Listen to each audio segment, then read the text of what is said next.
Hi guys, I'm Aditi. Today I want to talk about something I have been thinking for past few weeks or months, or you can even say more than a year. A couple of months back I had posted on Insta asking that if someone has betrayed you, how to let go that person. And I received a very nice response for that and now you'll ask, if someone has betrayed you, then why it is so difficult for you to let go of that person? I ask myself that very question, you know. But for more than a year, I was not able to find the answer to that question, that why it is so difficult. I listen to many podcasts, I try to read a material wherever I get specifically about letting someone go, or some emotions or anger or anything. And the question kept bugging me for more than a year. So one day I started making a pro con list about that relationship.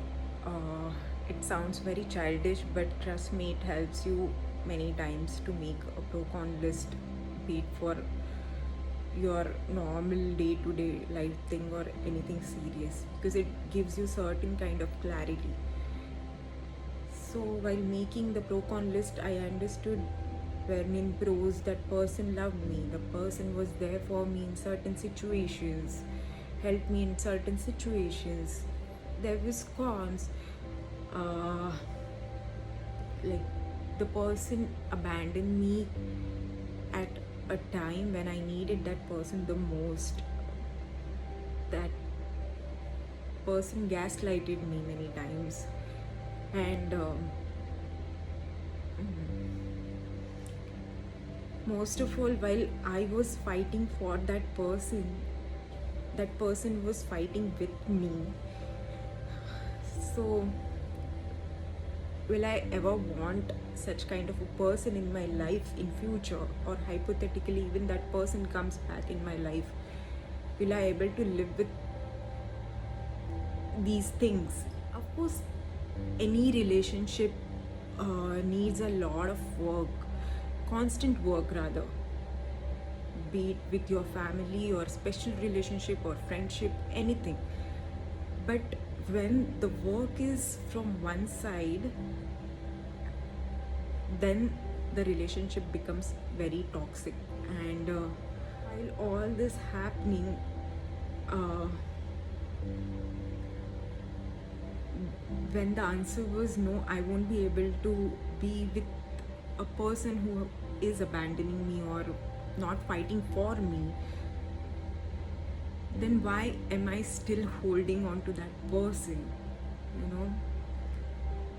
And I tried to find certain options, like we know we be with someone out of social pressure. It's true, we do.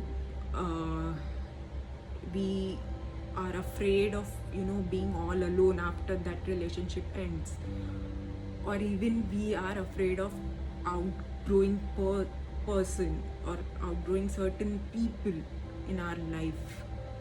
And I asked myself, are these reasons somewhere, to which I got my answer no, because for a very long time I have been fighting my battles on my own. So it's definitely not because I'm afraid of being alone, or social pressure I never took, because I honestly never thought about anyone or about the world except my family. So that wasn't even the answer. Now, afraid of outgrowing people, yes, I am.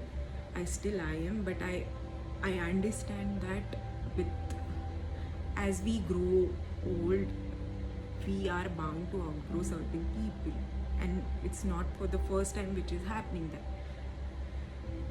And I asked myself one question out of the blue: is it my ego? And it was very difficult for me to accept that yes, it can be my ego, because when it comes to other people, we can easily point out, Arey, you have a lot of ego, you lied, you did this, you did that. But when it comes to ourselves, it becomes very difficult to digest that okay, I can be that kind of a person who has an ego.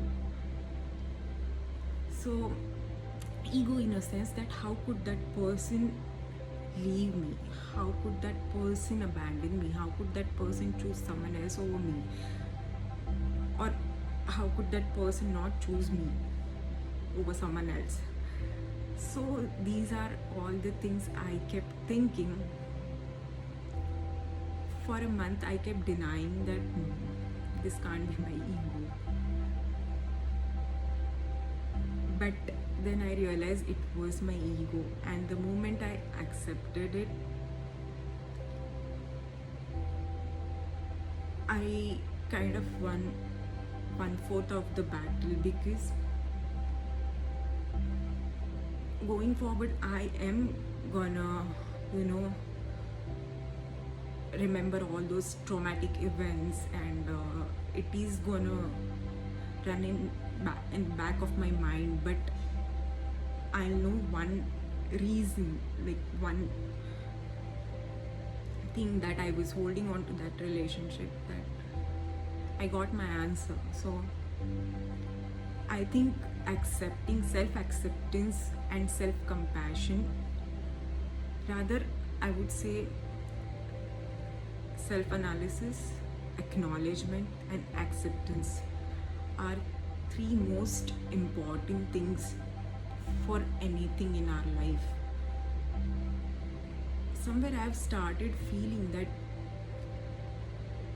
our generation, especially millennials, are most unhealed people, ours is a most unhealed generation.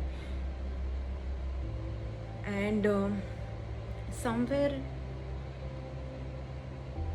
I feel that this toxicity is, it's becoming contagious.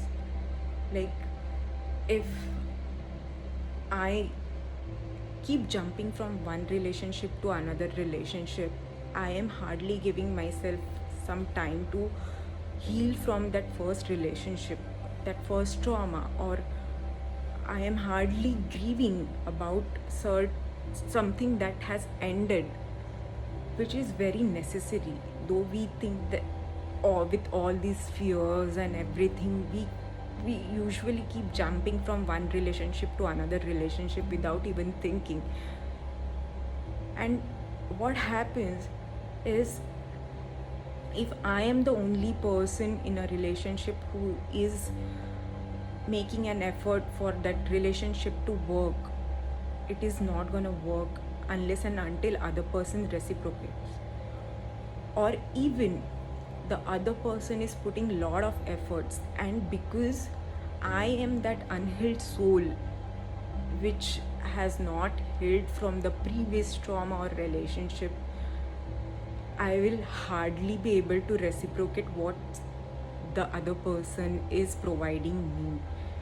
So either way, it is gonna end in a toxic relationship.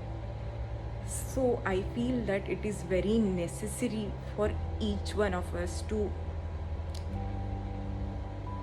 be it a short-term relationship or long-term relationship or whatever it is, we have to grieve for something which has ended.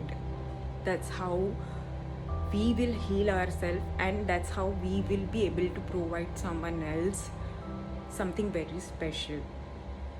What do you think about it? Do let me know in comments. Thank you.